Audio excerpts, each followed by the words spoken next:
Hello and welcome to the Gentlemen Scholars Club. Today I wanted to do something a little bit different and discuss artificial intelligence, which, as we know, has infiltrated various fields. Almost every industry is impacted by AI, and classic menswear is not immune. One place it's come up is in the rise of various new menswear brands, websites that suddenly spring up that seem to be powered by AI.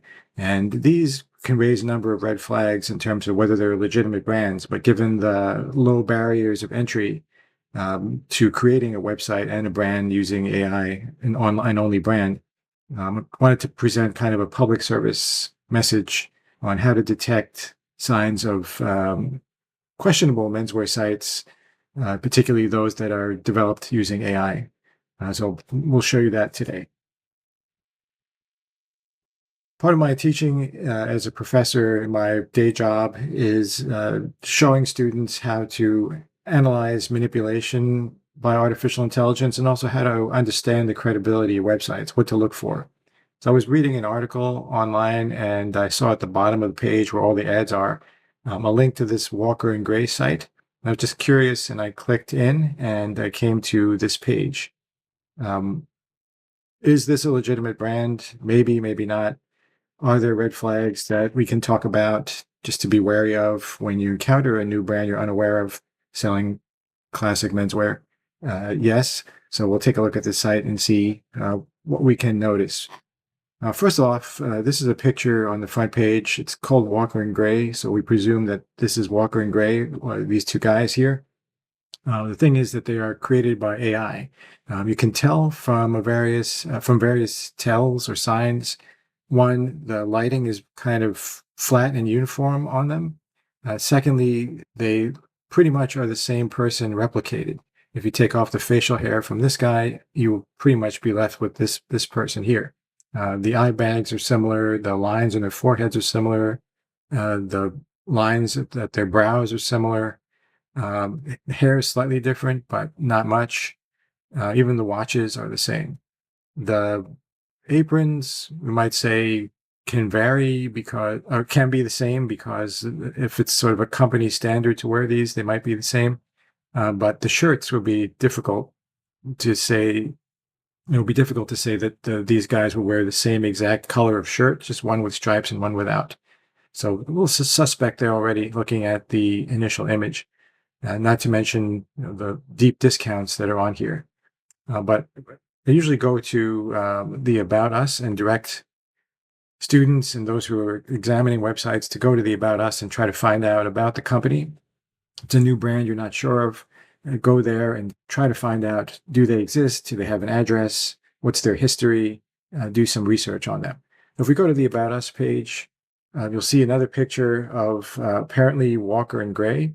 The thing is that these two guys are not the same as the other two guys on this page. If you look at them, and then we go over here, they look slightly similar, but they're not the same individuals.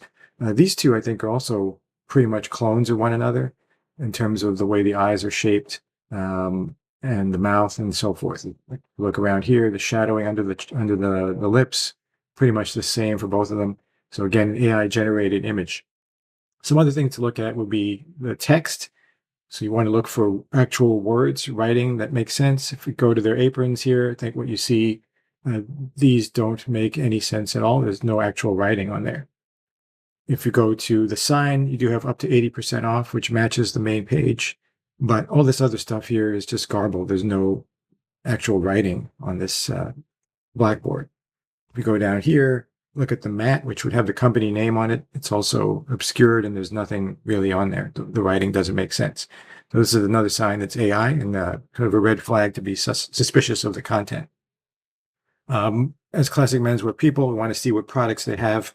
Since they're wearing aprons, they appear to be artisanal. They're doing some sort of handwork in the shop themselves. Looks like it's primarily shoes, and it does say up here, best men's shoes, but they also do suits. So it's heritage handmade suits as well as shoes, which is kind of suspicious if you're into classic menswear. Usually companies don't produce tailoring and footwear in the same shop. There are brands that have shoes and tailoring, but they usually have a factory that produces the shoes. Usually it's brought in from another maker. And if they do make their own bespoke suiting, they don't usually make shoes, right? So it's kind of suspicious that they have both, and they're presenting themselves as being artisanal, the way they're dressed with these protective aprons. If we look at the product itself, we have here double-breasted suits. You have a 4-button DB and a 6-button DB. Interesting that they put that variety in here. So you do have both sorts of double-breasted. The problem is that the buttoning is not the way you button a double-breasted, and I guess AI doesn't know how to effectively button the DB. I do have a video on this. You can check out my video linked here on how to button a double-breasted jacket, but this one is kind of fastened at the middle when it should be fastened on this button here. I don't even see a button holding it, so maybe it's pinned in the imaginary photo, but it's kind of floating closed. This one does have a buttoning. It is actually buttoned from what I can see in the middle. But again, that's not the way you would actually button a double-breasted. And if these gentlemen here are menswear, if they're a menswear boutique, if they're tailors, they would know how to button their product.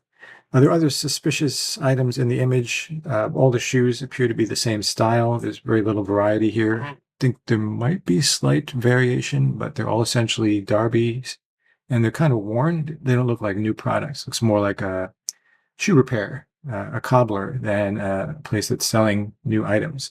And here you have a strange combination of 3 shoes in a row. So you have the pair, and you have this extra one with a warped back. It's kind of a weird AI hallucination artifact of AI. So again, suspicious on all of these, for all of these reasons. If you're still thinking you want to learn more about the company, you can actually read the About Us, and it does present itself as being, a classic brand, one that's established for 25 years by 2 individual lifelong friends. So it has this narrative. They're devoted to their craft. It definitely fits the ethos of the classic menswear buyer.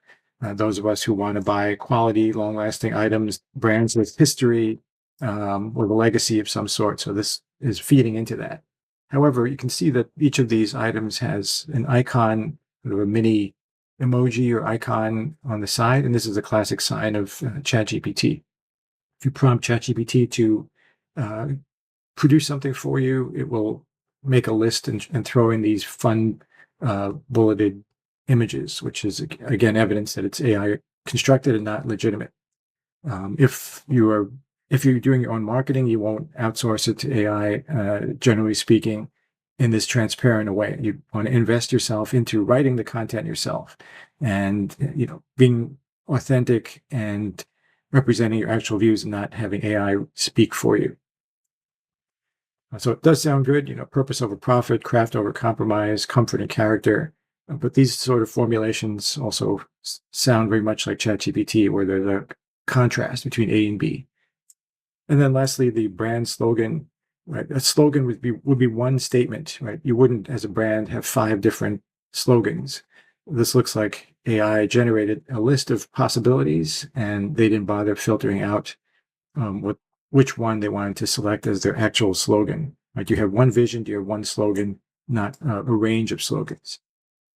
And then lastly, I want to talk about image in terms of location. So this looks like, to me, a storefront in London, if anywhere, maybe Jermyn Street, the classic menswear row, second only to Savile Row in London, because you have these fold-away doors, full front fold-away doors, opening right onto the street, which looks like maybe a London shop. However, if you look at the address, it indicates that this is supposed to be 1234 Madison Avenue in Manhattan. And Manhattan doesn't generally have this sort of storefront. Definitely, as I said, one that looks more like London. And if you just do a Google search as well, and I recommend for people who are questioning websites, first thing is you do other research. Go outside the site and find what else you can find to corroborate or refute the content on the site. Do you find other evidence that shows it's not real? Do you find evidence that shows it's legitimate? Just go to Google Maps and you look at 1234 Madison Avenue. There is no such address. And on this block, there is no similar building or no similar storefront. This could look a little bit like it. but it's not the same, and it doesn't look like this would open directly to the street except via a door. There's not a full fold-away front, which again, you don't usually see in Manhattan.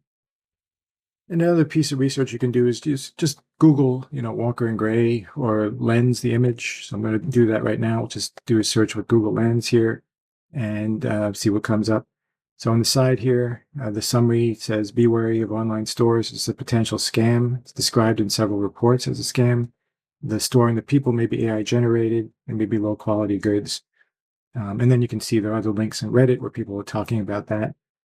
And then down here, the image appears again, which is fine. But this image here looks like the sort of fold away front, but it's actually Walker Slater, not Walker and Gray. So I'm not sure the AI may have taken the Walker Slater storefront and translated it into this image.